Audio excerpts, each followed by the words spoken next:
Hello there, Outside Views is back. I say a little bit more at the end of the video. But let's talk about London and the Mayor Sadiq Khan, because he's calling on the British government to acknowledge the immense damage Brexit is doing to the British economy.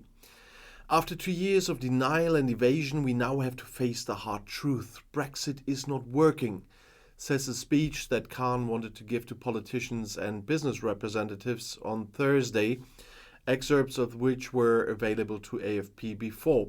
And Khan is a member of the opposition Labour Party and a long-time opponent of Brexit. Trying with all your might to make a success story out of Brexit or simply ignoring its impact is not a strategy that will bring prosperity to London or a bright future to Britain, it said. We can't in good conscience pretend it won't hurt our people and our businesses, he says. And according to Khan, the estimated cost to the Treasury in lost tax revenue is £40 billion. To say nothing as mayor would be a breach of duty, he says. He was elected with a promise to stand up for all Londoners and the business world, the speech said, and therefore I simply cannot hide the immense damage that Brexit is doing, he says. However, this is not irreparable. Khan calls for greater alignment with their European neighbours, a departure from this extreme and hard Brexit. In particular, this means a pragmatic debate about all the advantages of belonging to the customs union and the single market. More than 6 years after the Brexit referendum, the issue is still highly controversial in Great Britain. In a poll by polling firm YouGov in November, less than a third of Brits believed Brexit was the right decision. The Brexiteers had turned the British against Brussels with false promises. This found imitators all over Europe. But anti-EU sentiment is about to change. Polls show that fewer and fewer Europeans are being fooled by opponents of Europe. And they always say the European Union cannot function. It has both a democratic deficit and a deficit in decision-making, a common currency but no common fiscal policy, the dimensions of an empire but hardly any geopolitical relevance. They are not loved by the townsfolk and... not loved? A poll by the Pew Research Center found that 72% of Europeans surveyed had a positive attitudes toward the Union. In Germany, here it's even 78%. The European Social Study, which is carried out every 2 years, also confirms this finding. Among Hungarians, whose government never misses an opportunity to bash the EU, 70% even have a strong emotional relationship to the EU. In all EU countries, the desire to leave the Union has fallen since Brexit, sometimes radically, by around 13.2 percentage points in Finland, 9.5 points in the Netherlands, 8.3 points in France. The EU has the fewest supporters in the Czech Republic, where only 70.8% want to stay, and the most in Spain, with 95.3%. In no country would a referendum based on the Brexit model have a majority. In Germany, less than 10% would be in favor of leaving, and that's a drop of 3.4 points since Brexit. Yeah, Brexit. It also has its good points, not the least of which is that everyone can see how poorly it performs. The big slogan of the Brexiteers was take back control. Control over the fate of the country would be wrested from the Brussels bureaucrats and handed back to Parliament in Westminster, and then freed from EU paperwork and rules, the productive forces of the country would be unleashed.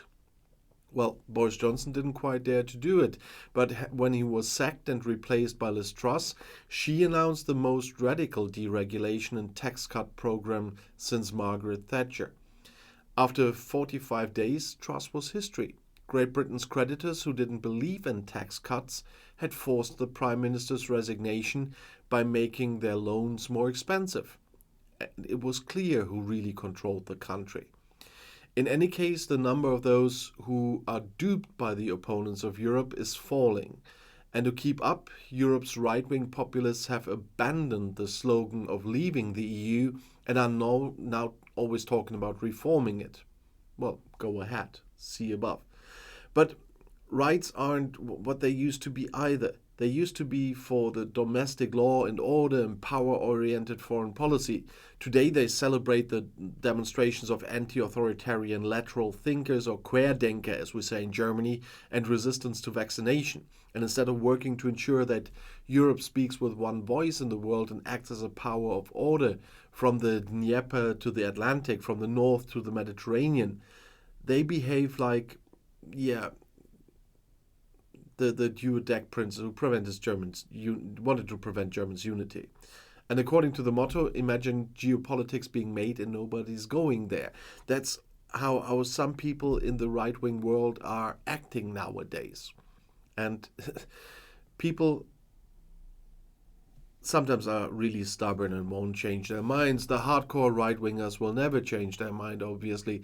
But the people who were fooled by all the slogans, all the headlines, you can't fool them forever.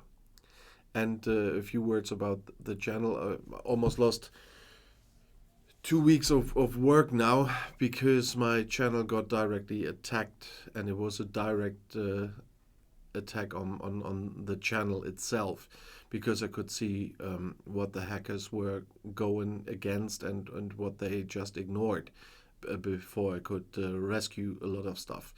But they directly attacked this channel, and so everybody, without me saying, will know from what direction that came when you think about what countries I'm also talking about when it's about assisting someone against someone else.